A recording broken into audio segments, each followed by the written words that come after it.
नमस्कार, आप देख रहे हैं भारत टाइम्स न्यूज और मैं हूं आपके साथ कंचन। प्रधानमंत्री नरेंद्र मोदी मंगलवार को लोकसभा चुनावों के बाद पहली बार अपने संसदीय क्षेत्र वाराणसी पहुंचे। इस दौरान प्रधानमंत्री ने यहां आयोजित किसान सम्मान सम्मेलन में बटन दबाकर किसान सम्मान निधि की 17वीं किश्त को सीधे देश भर के किसानों के खाते में ट्रांसफर किया। पीएम मोदी ने इस अवसर पर जनसभा को भी संबोधित किया। पीएम मोदी ने काशी की जनता को उन्हें लगातार तीसरी बार सांसद और प्रधानमंत्री बनाने के लिए आभार भी जताया।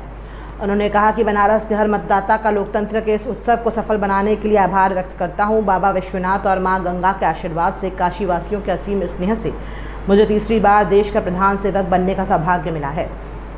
काशी के लोगों ने मुझे लगातार तीसरी बार अपना प्रतिनिधि चुनकर धन्य कर दिया है। ये बनारस के लोगों के लिए भी गर्व की बात है कि काशी के लोगों ने सिर्फ अपना एमपी नहीं बल्कि तीसरी बार पीएम भी चुना है। इसलिए आप लोगों को तो डबल बधाई। अब तो मां गंगा ने भी जैसे मुझे गोद लिया है, मैं यहीं का हो गया हूँ। इस अवसर पर पीएम मोदी ने देश भर से आई कृषि दीदियों को प्रमाण पत्र भी प्रदान किया। आपका ये विश्वास मेरी बहुत बड़ी पूंजी है। पीएम मोदी ने काशी की जनता का आभार जताते हुए कहा कि आपका आभारी हूँ, आपका ऋणी हूँ। इस चुनाव में देश के लोगों ने जो जनादेश दिया है वो वाकई अभूतपूर्व है। इस चुनाव ने एक नया इतिहास रचा है। दुनिया के लोकतांत्रिक देशों में ऐसा बहुत कम ही देखा गया है कि कोई चुनी हुई सरकार लगातार तीसरी बार वापसी करे।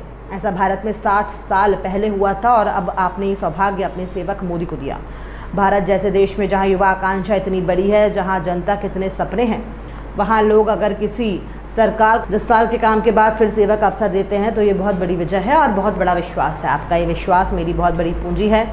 आपका ये विश्वास मुझे लगातार आपकी सेवा के लिए देश को नई ऊंचाई पर पहुंचाने के लिए कड़ी मेहनत करने की प्रेरणा देता है। मैं दिन रात ऐसे ही मेहनत करूंगा। आपके सपनों को पूरा करने के लिए, आपके संकल्पों को पूरा करने के लिए मैं हर प्रयास करूंगा। उन्होंने कहा कि इस चुनाव में देश के 64 करोड़ से ज़्यादा लोगों ने मतदान किया है। पूरी दुनिया में इससे बड़ा चुनाव कहीं और नहीं होता है।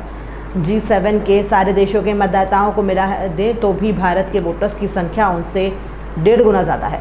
यूरोपियन यूनियन के सारे मतदाताओं को जोड़ दे तो भी भारत के वोटर्स की संख्या उनसे 2.5 गुना ज़्यादा है। इस चुनाव में 31 करोड़ से ज़्यादा महिलाओं ने हिस्सा लिया है। ये संख्या अमेरिका की पूरी आबादी के आसपास है। भारत के लोकतंत्र की यही खूबसूरती, यही ताकत पूरी दुनिया को आकर्षित भी करती है और प्रभावित भी करती है। पीएम मत्स्य संपदा योजना से बनारस के सैकड़ों किसानों को लाभ हो रहा है। उन्हें अब किसान क्रेडिट कार्ड की भी सुविधा मिल रही है। चंदौली में करीब 70 करोड़ की लागत से आधुनिक फिश मार्केट का विकास भी किया जा रहा है। पीएम सूर्यघर मुफ्त बिजली योजना से यहाँ करीब 40,000 लोग रजिस्टर्ड हुए हैं। बनारस के 2100 से ज़्यादा घरों में सोलर पैनल लग चुका है। अभी 3000 से ज़्यादा घरों में सोलर पैनल लगाने का काम चल रहा है। आज काशी में देश के सबसे पहले सिटी रोपवे का काम अपने आखिरी पड़ाव पर पहुंच रहा है। गाज़ीपुर, आजमगढ़ और जौनपुर के रास्तों को जोड़ती रिंग रोड विकास का रास्ता बन गई है। फ्लाईओवर बनने से जाम से जूझने वाले बनारस के लोगों को बहुत राहत हुई है। काशी और कैंट रेलवे स्टेशन एक नए रूप में पर्यटकों और बनारसी लोगों का स्वागत कर रहे हैं। बाबतपुर एयरपोर्ट का नया रूप न सिर्फ यातायात बल्कि व्यापार को भी सहूलियत दे रहा है। गंगा घाट पर होता विकास, BHU में बनती नई स्वास्थ्य सुविधाएं और वाराणसी में जगह जगह विकसित होती नई व्यवस्था काशी वासियों को गौरव की अनुभूति कराती है। बाबा विश्वनाथ की कृपा से काशी के विकास की ये नई गाथा अनवरत चलती रहेगी। कार्यक्रम में उत्तर प्रदेश की राज्यपाल आनंदीबेन पटेल, मुख्यमंत्री योगी आदित्यनाथ, भारत के कृषि मंत्री शिवराज सिंह चौहान, भागीरथ चौधरी, उप मुख्यमंत्री केशव प्रसाद मौर्य, ब्रजेश पाठक, विधान परिषद के सदस्य और भाजपा के अध्यक्ष भूपेंद्र चौधरी, प्रदेश सरकार के अन्य मंत्रीगण, जनप्रतिनिधिगण मौजूद रहे।